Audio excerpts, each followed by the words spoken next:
اس کے علاوہ ایک بڑا امپورٹنٹ سوال ہوتا ہے does the duration of the intercourse matter, کہ کتنی دیر آپ انٹرکورس کرتے ہیں، کیا اس چیز سے میٹر کرتا ہے؟ کہ جو نیولی میرڈ کپل ہوتے ہیں وہ جب شروع میں پریگنینسی اچیو کرنا چاہ رہے ہوتے ہیں تو ان کے بہت سارے کچھ کوشچنز ہوتے ہیں کہ ہم کس طرح سے جلدی پریگننٹ ہو سکتے ہیں، کیا ہم ایسا کریں کہ ہم جلدی پریگننٹ ہو جائیں. تو اس کے بارے میں بہت سارے میتھس اینڈ کانسیپٹ وہ ہیں، تو ان پہ آج ہم بات کر لیتے ہیں. امپورٹنٹ 5 ٹاپکس ہیں، اس کو ہم 5 پوائنٹس ہیں جس کو ہم ڈسکس کریں گے.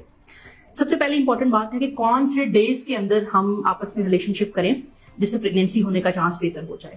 تو اس میں کوئی زیادہ لمبی چوڑی بات نہیں ہے. جب آپ پیریڈ سے فری ہو جائیں تو اگلے آنے والے مسلسل جو 10 ڈیز ہیں، پیریڈ سے فری ہو گئے 7 ڈے آپ نے صاف ستھرے ہونے کے بعد جو ہے وہ آپ نے اگلے جو کمنگ 10 ڈیز ہیں ان میں ایک دن چھوڑ کے ایک دن آپس میں ریلیشن شپ رکھنا ہے، تاکہ ان ڈیز کے اندر کسی بھی ٹائم ایگ ریلیز ہونے کا چانس میکسیمم ہوتا ہے. تو جس سے کیا ہوتا ہے کہ آپ کا جو فرٹیلائزیشن ہے وہ ہو سکتی ہے اور پریگنینسی ہو سکتی ہے، میکسیمم چانس ہوتا ہے. اس کو فرٹیلائزیشن ونڈو یا فرٹیلٹی ونڈو بھی کہتے ہیں. یہ آپ نے ضرور یوٹیلائز کرنی ہے. دوسرا امپورٹنٹ کوشچن یہ ہوتا ہے کہ what should be the frequency، کہ کتنی دفعہ انٹرکورس کریں ہم، جو کہ آئیڈیل ہے. ویسے دیکھا یہ گیا ہے کہ انٹرکورس کی جو فریکوینسی ہے جو آئیڈیل ہے، جس میں میکسیمم پریگنینسی ریٹ آبزرو کیا گیا ہے، وہ ہے آفٹر 48 آورس، یعنی کہ آن آلٹرنیٹیو ڈیز پہ اگر آپ انٹرکورس کرتے ہیں تو وہ بہت بہتر ہوتا ہے. لیکن اس میں ہم یہ نہیں کہہ سکتے کہ ڈیلی کریں یا ہفتے میں 2 دفعہ کریں تو اس سے پریگنینسی نہیں ہوگی. ہم اس وقت بات کر رہے ہیں میکسیمم چانس کس میں ہوتا ہے، وہ آن آلٹرنیٹ ڈے کے 48 آورس کے بعد ہوتا ہے. اس کی وجہ کیا ہوتی ہے؟ 48 آورس کے اندر کے بعد گیپ کے بعد ہمیں نمبر آف سپرمز جو ہوتے ہیں وہ زیادہ میچور مل سکتے ہیں، زیادہ موٹائل مل سکتے ہیں، اور اس کے اندر جو ہے وہ زیادہ جو چانسز ہوتے ہیں کہ ہم فریش لاٹ آف سپرمز جو ہے وہ انسیمنیٹ ہوں گے اور پریگنینسی ہونے کے چانسز بہتر ہو جاتے ہیں. تیسرا امپورٹنٹ جو لوگ پوچھتے ہیں ہم سے آ کے وہ یہ ہوتا ہے کہ what should be the position during the sex, کہ جس میں انٹرکورس کے دوران کیا پوزیشن ہے. تو ایز لانگ ایز سیمن جو ہے وہ posterior vaginal fornix کے اندر یا وجائنا کے اندر انسیمنیٹ ہو، any position can lead to pregnancy.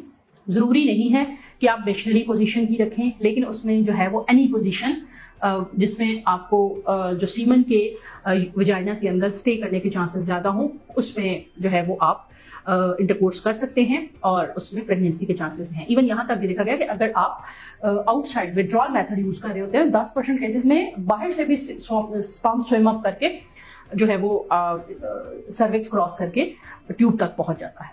لیکن میکسیمم ہماری کوشش یہ ہوتی ہے کہ ہم posterior fornix یعنی پول ہو جائے سارے کا سارا سیمن وجائنا کے اندر ویسٹ نہ ہو. چوتھی اہم جو ایک بات ہوتی ہے وہ یہ ہوتی ہے کہ کیا انٹرکورس کے فوراً بعد اٹھ جائیں یا ہم 2 گھنٹے لیٹے رہیں یا آدھا گھنٹہ لیٹے رہیں یا کیا اس میں وہ کریں. تو اس کے لیے ہم آپ کو صلاح یہ دیتے ہیں کہ ان کیسز میں یہ نہیں ہوتا کہ جو فوراً اٹھ کے جو ہے وہ واش روم چلے جاتے ہیں یا واش کر لیتے ہیں، اس میں پریگنینسی نہیں ہوتی ہے. پریگنینسی اس کے اندر بھی ہو جاتی ہے، لیکن آئیڈیلی ہم آپ کو یہ صلاح دیتے ہیں کہ 25-30 منٹ تک آپ سیم پوزیشن کے اندر رہیں، تاکہ ہوتا یہ ہے کہ جو سیمن ہوتا ہے وہ جیل کی فارم میں ہوتا ہے. وہ جیسے ہی آپ کی وجائنا میں ڈپازٹ ہوتا ہے تو وہ کوئگولیٹ ہو جاتا ہے.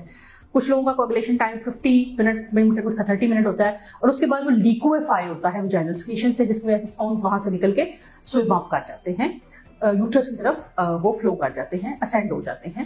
تو لہٰذا 30 منٹ از سفیشینٹ.